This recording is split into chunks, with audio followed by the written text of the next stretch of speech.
das apenas emendas parlamentares impositivas. Ora, as emendas parlamentares impositivas não resolvem o impasse, elas apenas acirram abrindo feudos fiscais. Mas vamos lá, eu faço questão, peço licença, de ler essa resposta. É uma primeira resposta, eu dizer para vocês da minha hipótese, né? Da baixa qualidade do gasto.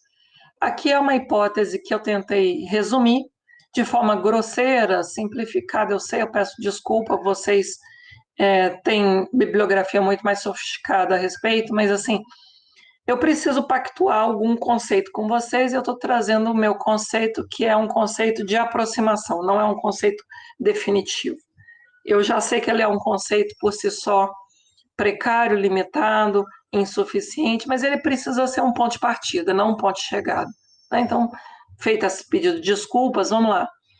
Gasto público de qualidade, em uma visão muito simplificada, significa gasto bem planejado, cuja execução se refere aderente às estimativas de custo e resultado, sem prejuízo da obediência aos demais filtros de conformidade com o ordenamento. Ora, dito de forma ainda mais direta, gasto bom, né, gasto adequado, gasto de boa qualidade, é aquele que resolve o problema que lhe justifica a realização. Ou seja, que é resolutivo em face do problema que lhe justificou a existência. Mas aí que está o ponto, Ana. Para saber resolutivo o gasto, o próprio problema tem que ter sido bem delineado.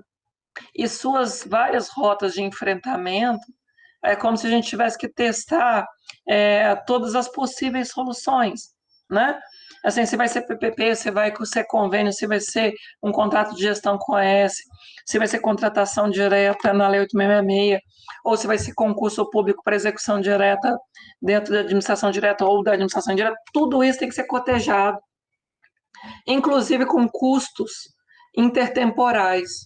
Você imagina o que é? As prefeituras de São Paulo, há uns 3, 4 anos atrás, fizeram a transição do domínio da gestão do parque de iluminação pública, os postos e tudo mais. Prefeitura fazendo contrato na Lei 866, cuja vigência máxima é de 5 anos, para iluminação pública, e um risco de descontinuidade muito grande. Prefeitura fazendo dispensa emergencial, quando o ideal seriam contratos mais longos, com ampla competição. Então, tem que cotejar, mas prefeitura muito pequena não tem ganho de escala para PPP.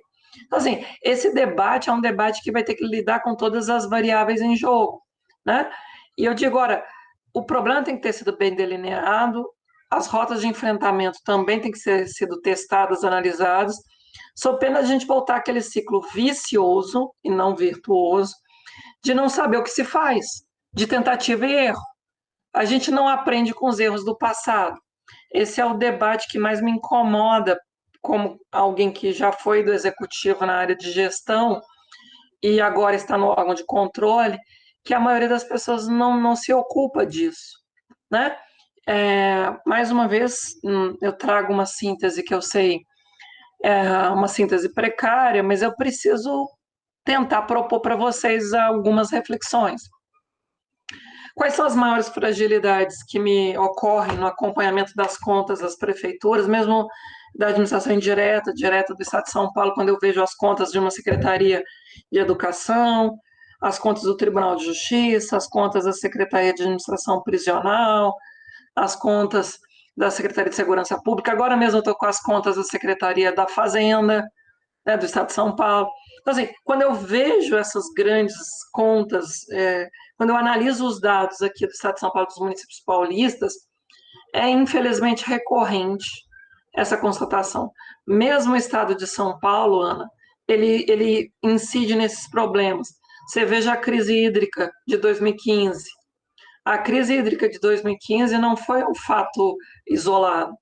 Ali a gente tinha um problema que já tinha sido diagnosticado de saturação do sistema Cantareira para abastecer a região metropolitana de São Paulo desde 2002, quando a Agência Nacional de Águas, né, a ANA, na época era a renovação da outorga para a exploração daquele manancial, já tinha dito, olha, não dá para ficar só com o sistema Cantareira, e é preciso tratar esgoto, tratar a destinação do esgoto para a gente não ficar perdendo fonte de água que possa ser usado para o consumo humano.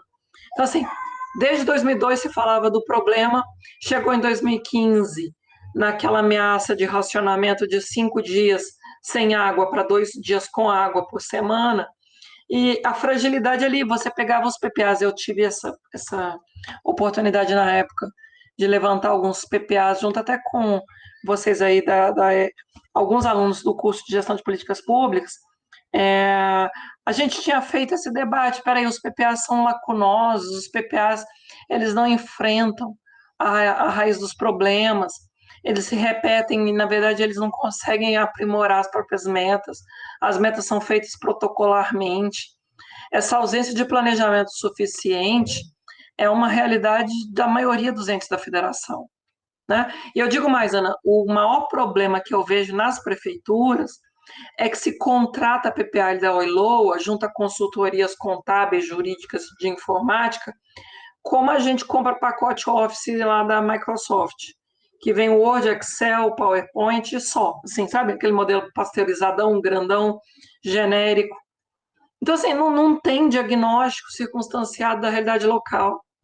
É uma fragilidade profunda da capacidade de executar política pública.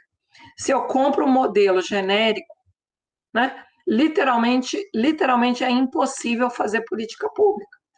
Por isso que a execução orçamentária depois vai ser permeada de atos abusivos. O gestor abre créditos adicionais suplementares em mais de 100% do seu próprio orçamento anual, não arrecada dívida ativa, faz redesenhos absurdos, né, na sua execução orçamentária, e o controle que se faz ao final é um controle meramente protocolar, um tanto preguiçoso, aquele controle de checklist, sabe? Assim, mínimo, gasto mínimo em saúde, gasto mínimo em educação, mas espera aí, cumpriu as metas do PNE? Como é que está, de fato, o cumprimento do planejamento sanitário? O limite de despesa de pessoal. Ah, mas se ele não estourou o gasto pessoal, ora, mas ele efetivamente está conseguindo fazer avaliação periódica de desempenho de servidores? Ele estourou o limite prudencial, continuou contratando hora extra, ainda assim você vai aprovar as contas? Né? Esse é o problema aqui no estado de São Paulo. As prefeituras são caóticas, e se é assim aqui em São Paulo, imagina no resto do país. Né? Esse é o grande problema de fundo que me parece que a gente vai ter que debater em caráter estrutural. Os grandes desafios que nós temos, vocês certamente já devem ter estudado em várias matérias, mas é um diagnóstico efetivo das demandas, a partir inclusive do básico, que é o rol de obrigações legais e constitucionais de fazer. Eu tenho dito para os colegas na área da judicialização da saúde, quando ainda antes da pandemia havia muitos eventos debatendo a judicialização da saúde, por medicamentos, procedimentos e tudo mais. Eu dizia para eles, olha, a judicialização me parece, na verdade, um diagnóstico de déficit de cobertura, e isso tem que ser, inclusive, um ponto de inflexão para obrigar a advocacia pública, por exemplo, a Advocacia do Estado de São Paulo, a AGU, para obrigar os órgãos de defesa das prefeituras dos estados da União a fazer a incorporação tanto quanto possível na próxima etapa de planejamento. Porque vejam, como se deu a experiência exitosa do coquetel antirretroviral da AIDS, né? A política de DST-AIDS na década de 90, no início era a demanda tópica, isolada, de vários cidadãos individualmente pleiteando o acesso a esse coquetel de medicamentos, mas o Ministério da Saúde incorporou a necessidade de uma resposta universal e nisso trouxe ganho de escala. Nisso houve a solução em caráter universal e, de fato, mais econômica, mais racional. Ao invés de continuar apostando na resposta excepcional, individualizada de acesso apenas judicial em demandas individuais, obrigar a responder aquele conjunto de demandas individuais por dentro do ciclo da política pública, no planejamento universal para todos os cidadãos em situação análoga, é o aprendizado adequado. Não dá para continuar deixando as pessoas explodirem o judiciário com demandas. O executivo ele precisa ser induzido, fomentado a universalizar a resposta por dentro do planejamento, com ganho de escala, com capacidade efetivamente de atender a todos os cidadãos em situação análoga, com capacidade, naquela ocasião, o debate, inclusive, que veio à tona, era da licença compulsória, né, a quebra de patentes, ou mesmo a ideia que surgiu daí dos medicamentos genéricos e tudo mais. Então, assim, a resposta por dentro do executivo em caráter universal, aprimorando o planejamento, dialogando com o legislativo, ela é mais adequada para a política pública. Não podemos substituir o processo decisório, que é por definição dos poderes políticos, pela resposta judicializada, tópica, muito suscetível, inclusive, de captura pela indústria farmacêutica, por grupos de interesse. Então, o diagnóstico efetivo, que vai levar em conta as obrigações legais e constitucionais de fazer, a série histórica de inadimplemento que a judicialização apresenta, e mesmo as ressalvas que o controle feito pelos conselhos de políticas públicas, as ressalvas feitas pelos tribunais de contas, isso tudo tem que significar insights de aprendizagem para a próxima etapa do planejamento. É o controle pedagógico criando a lógica de induzir, de aprimorar, de impactar a próxima etapa do planejamento. E vejam, Ana, caros alunos que vão acompanhar depois esse debate, este ano de 2021 é ano de plano plurianual municipal. É o ano em que se elabora o PPA nos municípios. Então, assim, nada mais importante para um momento em que o país questiona, os limites do orçamento de guerra, a própria insuficiência da emenda 95 para responder à realidade brasileira, nada mais importante do que retomar a essência da qualidade do gasto a partir do planejado. Planejar, identificar as demandas que são de fato prioritárias, não dá para atender a tudo, a todos, de uma vez só. Uma vez identificados os problemas, eleitos quais são os prioritários, a gente tem que fazer a identificação de prognóstico, de possíveis soluções. E nisso tem que fazer justificativa, a ideia de motivar, de apresentar as razões que atestem a economicidade e a legitimidade dessas soluções.